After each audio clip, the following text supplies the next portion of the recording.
अब यहाँ संभल में जिस सीजीएम ने 20 पुलिसकर्मियों के खिलाफ एफआईआर दर्ज करने का आदेश दिया, अब उनका तबादला कर दिया गया। जिस दिन ये आदेश आया था उसी दिन हमने आशंका जाहिर की थी। मैंने कहा था कि क्या अब इस जज का ट्रांसफर होगा, क्योंकि अब से पहले ऐसा हुआ है कि जिसने सरकार की मंशा के खिलाफ फैसला दिया है उसके खिलाफ इस तरह की चीजें होती रही हैं। क्या उत्तर प्रदेश में रहते हुए इस मामले में न्याय मिलना संभव है? जिस राज्य की पुलिस और पहले ही मंशा बना करके बैठी हो, कोर्ट के आदेश को वो ना माने, तो वहां पर आप न्याय की उम्मीद कर सकते हैं? ये सवाल सिर्फ एक इंसान के न्याय का नहीं है, ये सवाल संविधान का है। कृष्ण कुमार बिश्नोई, अनुज चौधरी समेत बाकी जितने पुलिस वाले इस मामले में हैं, उन सबके नार्को टेस्ट करा लीजिए, अपने आप क्लियर हो जाएगा कि मामला क्या है, कहां से इसकी कड़ी जुड़ी है।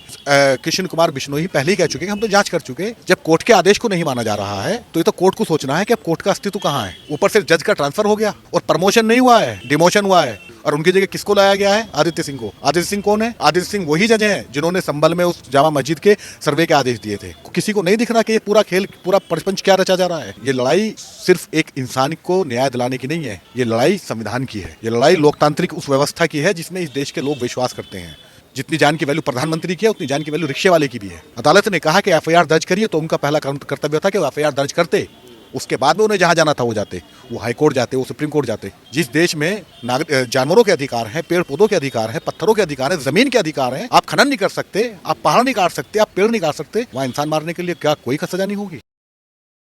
संभल में अनुज चौधरी समेत 20 पुलिसकर्मियों के ऊपर एफआईआर के आदेश जिस सीजेएम ने किए थे उसका अब तबादला यानी ट्रांसफ़र हो गया है। इस पर बात करने के लिए हमारे साथ वरिष्ठ पत्रकार वसीम अकरम त्यागी जी हैं, इनसे हम बात करते हैं। सर, किस तरह से देखते हैं सीजीएम का जो है ट्रांसफ़र हो गया है, और ये आरोप लग रहे हैं कि सिस्टम जो है वो बचाने का काम कर रहा है उन पुलिसकर्मियों पर जिन पर एफआईआर होने के आदेश दिए गए। देखिए, ये पहला मामला नहीं है। जस्टिस मुरलीधर का जिक्र मैं यहाँ करना चाहूँगा, जिन्होंने दिल्ली दंगे में स्वतः संज्ञान लिया था और एफआईआर दर्ज करने के निर्देश दिए थे। और उसके बाद क्या हुआ, 24 घंटे के अंदर उनका ट्रांसफ़र कर दिया गया। अब यहाँ संभल में जिस सीजीएम ने 20 पुलिसकर्मियों के खिलाफ एफआईआर दर्ज करने का आदेश दिया, अब उनका तबादला कर दिया गया। ये हम पहले दिन से कह रहे हैं। जिस दिन ये आदेश आया था उसी दिन हमने आशंका जाहिर की थी। आप देखेंगे, मैंने एक वीडियो बनाया था, उसमें मैंने कहा था कि क्या अब इस जज का ट्रांसफ़र होगा, क्योंकि अब से पहले ऐसा हुआ है कि जिसने सरकार की मंशा के खिलाफ, जो सत्ता में जिस वक्त में जो ताकतें हैं, उनकी मंशा के खिलाफ जिस जज ने फैसला दिया है उसके खिलाफ इस तरह की चीज़ें होती रही हैं। और इसमें मैंने एक सवाल और उठाया था कि क्या उत्तर प्रदेश में रहते हुए इस मामले में न्याय मिलना संभव है?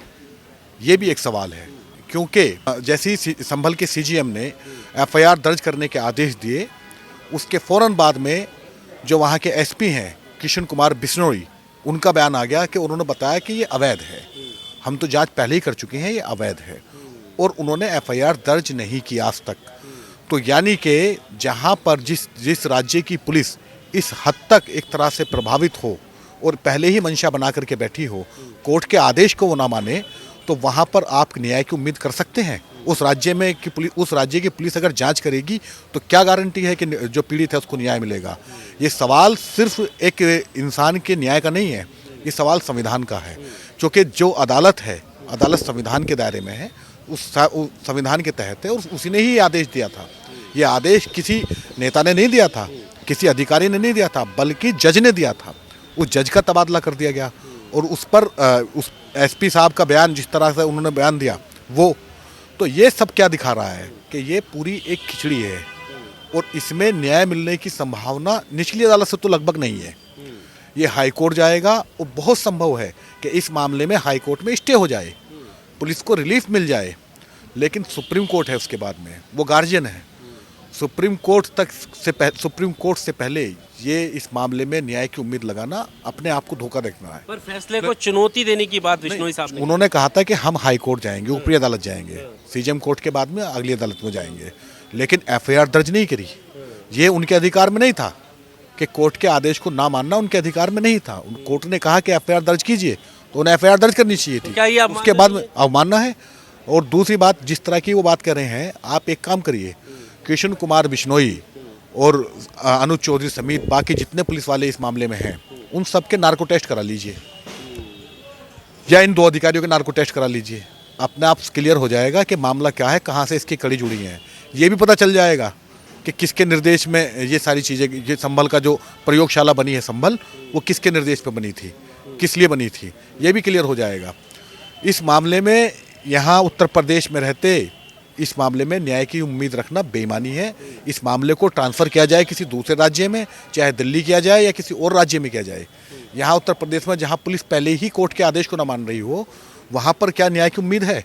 क्या ये सवाल नहीं पूछा जाना चाहिए? और वो लड़ाई जो जिसको लग रहा है कि वो लड़ाई सिर्फ एक गोली लगने की है, गोली लगने की नहीं है, बात संविधान की है। संविधान ने उसको अधिकार दिया, जैसे तैसे करके उनकी एफआईआर दर्ज करने के आदेश हुए। पुलिस ने एफआईआर दर्ज नहीं करी। जब वो पुलिस में गए, वो घायल होने के बाद में पहले संभल के बाहर उन्होंने इलाज कराया, लंबे समय तक इलाज कराते रहे। फिर वो सीजेएम कोर्ट गए, सीजेएम कोर्ट ने आदेश दिया एफआईआर दर्ज करने के, और पुलिस ने उन आदेश को नहीं माना। ये क्या है? यानी कि आप दूसरे कानून से चल रहे हैं। वो कानून जो अघोषित है, जो कहीं लिखित नहीं है, आप उस कानून को मान रहे हैं। कोर्ट भी तो ये बात पूछ सकती है ना कि हमारे आदेश के बाद क्यों एफआईआर नहीं हुई? ये तो कोर्ट पूछेगा ना, ये तो कोर्ट पूछेगा। लेकिन जब कृष्ण कुमार बिश्नोई पहले ही कह चुके कि हम तो जांच कर चुके, तो ये तो कोर्ट को सोचना है कि अब कोर्ट का अस्तित्व कहाँ है। जब कोर्ट के आदेश को नहीं माना जा रहा है, तो कोर्ट को फिर सोचना है कि कोर्ट का अस्तित्व है कहाँ। कोर्ट को अपने वजूद के बारे में सोचना है। और फिर दोहराता हूँ, संभल में रहते हुए इस मामले का न्याय मिलना की कल्पना मत कीजिए। इस मामले का जब ट्रांसफ़र होगा किसी दूसरे राज्य में, तभी संभव है कि इसमें न्याय मिल पाए। जान गई है लोगों की जान गई है, लोग घायल हुए हैं, किसी ने नहीं मारा उन्हें, अपना आप मर गए वो। कोई तो जिम्मेदार होगा। क्या सवाल नहीं उठना? लग रहा है कि आपको कि अनुज चौधरी को बचाने, सिर्फ अनुज चौधरी का मसला नहीं है, कोई भी हो सकता है टू जेड। अनुज चौधरी की जगह कोई कमाल खान भी हो सकता था, इसमें कोई भी हो सकता था। पुलिस के अधिकारी है। मामला ये हिंदू मुस्लिम और ये अफसर बना उसका नहीं है। मामला ये है कि एक ताकत है जो संविधान से चलना चाहती है, संविधान से देश को चलाना चाहती है। एक ताकत है जो एक अघोषित संविधान से चल रही है, उसके खिलाफ लड़ाई है, उसके खिलाफ टकराव है। क्या मामला सिर्फ किसी एक व्यक्ति को न्याय मिलता है अगर देश में, तो क्या वो सिर्फ उस आदमी के अकेले की जीत होती है? नहीं, वो यहाँ के न्यायपालिका की जीत होती है, वो यहाँ के संविधान की जीत होती है, उस सिस्टम की जीत होती है जिस पर उसे भरोसा था कि न्याय मिलेगा। लेकिन जहाँ पर पुलिस कह दे कि हम तो एफआईआर दर्ज नहीं करेंगे, उल्टी अदालत चले जाएंगे। आप पहले एफआईआर तो दर्ज करते, उसके बाद में जाते रहते आप जहाँ आपको जाना था। पहले एफआईआर तो दर्ज होती, लेकिन वो नहीं हो पाई। ऊपर से जज का ट्रांसफ़र हो गया और प्रमोशन नहीं हुआ है, डिमोशन हुआ है। वो सीजीएम थे, सीजीएम से ऊपर नहीं गए हैं, वो नीचे आए हैं जिस जज ने फैसला दिया है, आदेश दिया था। और उनकी जगह किसको लाया गया है? आदित्य सिंह को। आदित्य सिंह कौन है? आदित्य सिंह वही जज हैं जिन्होंने संभल में उस जामा मस्जिद के सर्वे के आदेश दिए थे, वो जज हैं। तो आपको नहीं दिख रहा क्या? किसी को नहीं दिख रहा कि ये पूरा खेल, पूरा प्रपंच क्या रचा जा रहा है? ये सारा एक प्रपंच है। या आप इसे चुनाव से जोड़ लीजिए, आप इसको हिंदू मुसलमान की राजनीति से जोड़ लीजिए, आप इसको ध्रुवीकरण से जोड़ लीजिए, लेकिन वो आदमी जिसको संविधान की ज़रा भी समझ है, वो इसे संविधान की कसौटी पे जब परखेगा तो पाएगा कि ये दोषी है। जो कोर्ट के आदेश को ना माने वो दोषी है, जो कोर्ट के कहने के बावजूद एफआईआर दर्ज न करे वो दोषी है। किस संविधान के तहत मिली है नौकरी आपको? भारत के संविधान के तहत मिली है। वो जज ने जो आदेश दिया है एफआईआर दर्ज करने का, वो किस संविधान के तहत दिया है? भारत के संविधान के तहत दिया है। भारत के संविधान के तहत आप नौकरी कर रहे हैं, भारत के संविधान के तहत आप सर्विस में हैं, और भारत के संविधान के तहत जो आदमी सीजीएम बना था, जिसने आदेश दिया था कि उन 20 पुलिसकर्मियों पर एफआईआर दर्ज की जाए, उन पर एफआईआर दर्ज नहीं करते हैं, क्या सवाल नहीं उठना चाहिए? सवाल उठेगा। और फिर दोहराता हूँ, ये लड़ाई सिर्फ एक इंसान को न्याय दिलाने की नहीं है, ये लड़ाई संविधान की है। ये लड़ाई लोकतांत्रिक उस व्यवस्था की है जिसमें इस देश के लोग विश्वास करते हैं। ये लड़ाई उस न्यायपालिका के और उस पीड़ित के बीच के रिलेशन को, उसके विश्वास को बहाल करेगी, जो कहीं ना कहीं डगमगा रहा है कि न्याय नहीं मिल रहा है। अगर आप यहाँ न्याय हो पाता है इस मामले में, तो उसका विश्वास बनेगा। डॉक्टर अम्बेडकर ने कहा था कि न्याय समानता के भाव को बल देता है।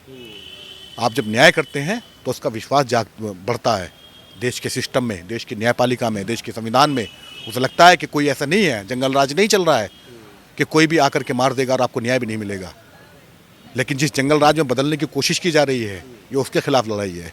पर एक सवाल ये भी है कि जब ये विवाद उस वक्त हुआ था और सामने चीज़ें निकल कर आई थी, तब प्रशासन की तरफ से ये बाइट सामने आई थी, उसमें अनुज चौधरी थे मुझे लगता है, उन्होंने ये बात कही थी कि हम पढ़ लिख कर यहाँ कोई पिटने के लिए थोड़ी आए हैं, हमें भी संविधान ने अधिकार दिया है आत्मरक्षा का। तो उन्होंने ये बाइट दी थी। ठीक है, क्या सिर्फ पढ़े लिखे इंसान की जान की वैल्यू है इस देश में? फिर से पूछता हूँ, क्या सिर्फ पढ़े लिखे इंसान की जान की वैल्यू है? इस देश में पेड़ की भी वैल्यू है। आप दिल्ली में खड़े हैं, कोई पेड़ काट के दिखाएं जरा, सरकार की परमिशन के बगैर। पेड़ की भी वैल्यू है इस देश में, जानवरों की भी वैल्यू है। आप गाय मार के दिखाएं जरा, वैल्यू है कि नहीं है? तो इंसान में, पेड़ में, जानवर में आपको फर्क नहीं महसूस हो रहा है? आपको फर्क महसूस ही नहीं हो रहा है? आप किस लिए हैं? आप इसीलिए तो हैं कि आप नागरिकों की सुरक्षा करेंगे। नागरिकों की जान लेने के लिए तो कोई भी नहीं है। चाहे कोई पुलिस अफसर हो, पुलिस अधिकारी हो, चाहे कोई कलेक्टर हो, चाहे मुख्यमंत्री हो या मंत्री हो, किसी को अधिकार नहीं है कि जान ली जाए नागरिकों की। आप नागरिकों के लिए हैं और आप इस नागरिकों को क्यों अलग कर रहे हैं? किसी भी नागरिक को इस देश के नागरिकता के होने के बाद में आप उसको जाति के आधार पर तय करेंगे, उसके धर्म के आधार पर तय करेंगे। जाति और धर्म के आधार पर तय नहीं होता नागरिक। नागरिक होता है नागरिकता के आधार पर। आप नागरिक हैं इस देश के और आपको अधिकार है वही जो किसी दूसरे को है। जो उस नागरिक को अधिकार है जो बीटेक की या आईएएस है या पीसीएस है। जितनी जान की वैल्यू उसकी है, उतनी जान की वैल्यू एक उस आदमी की है जो अपना नाम भी लिखना नहीं जानता, उसकी भी वैल्यू उतनी है। जितनी जान की वैल्यू प्रधानमंत्री की है, उतनी जान की वैल्यू रिक्शे वाले की भी है। ऐसा नहीं है कि एक इंसान की जान की वैल्यू ज़्यादा होगी और एक की बिल्कुल नहीं होगी। ये नहीं है। और ये जहाँ पर ये होता है ये चीज़ें, वहाँ फिर समझिए कि वो देश कानून से नहीं चल रहा है, फिर वो देश एक मिथ से चल रहा है, फिर वो देश एक अघोषित कानून से चल रहा है जो कि मेरा भाषण ही मेरा शासन है, फिर उससे चल रहा है। फिर कानून की कसौटी क्यों है? फिर संविधान क्यों है? फिर अदालत क्यों है? अगर एक एसपी, एक आईपीएस अगर अदालत के आदेश को नहीं मानेगा तो किसको बल मिलेगा? अदालत ने कहा कि एफआईआर दर्ज करिए, तो उनका पहला कर्तव्य था कि वो एफआईआर दर्ज करते, उसके बाद में उन्हें जहाँ जाना था वो जाते, वो हाई कोर्ट जाते, वो सुप्रीम कोर्ट जाते। और बहुत संभव है कि इस मामले में पुलिस को रिलीफ मिल जाए। बहुत संभव है कि इस मामले में जो इलाहाबाद हाई कोर्ट से स्टे हो जाए, बहुत संभव है। लेकिन पीड़ित को भी इसलिए तैयार रहना पड़ेगा कि अगर उनके साथ में अन्याय हुआ है तो उन्हें न्याय ना तो निचली अदालत से मिलने वाला है, ना हाई कोर्ट से मिलने वाला। सुप्रीम कोर्ट से पहले उनकी लड़ाई रुकने वाली नहीं है।